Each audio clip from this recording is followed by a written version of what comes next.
tawag yan, we're good friends. Tapos, alam niyo yung tipong minsan nagkakaroon ng problema, misunderstanding, opo.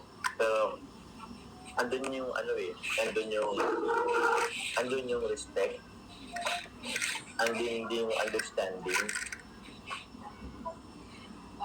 Tsaka may effort din naman po kasi si Carla. I mean, mabait din na po pati. And madali siyang naka-adapt sa sistema ng kalingap. Opo. Hindi po perfect, hindi po pero kasi is niya, madali pong matuto si Carla ay. Tsaka, nirespeto niya po ang ng kalingap. May mga rules, nirespeto niya. And very supportive po. Kaya po baga minsan,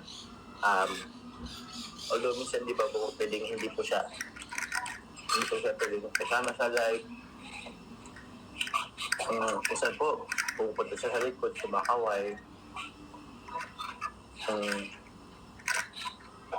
At mabilisan. Very supportive sa call. Actually po sa call, bawal po yun. Hindi po kami pwede basta mag-call po sa beneficiary. Actually, beneficiary po siya ng Kalingap Lab. Kaya po sana maintindihan niya na hindi ko po minsan nagsasabi po sa conversation na call Carla, pero hindi po pwede po. Kasi po, meron po tayo sinusunod. We have to respect po the rules.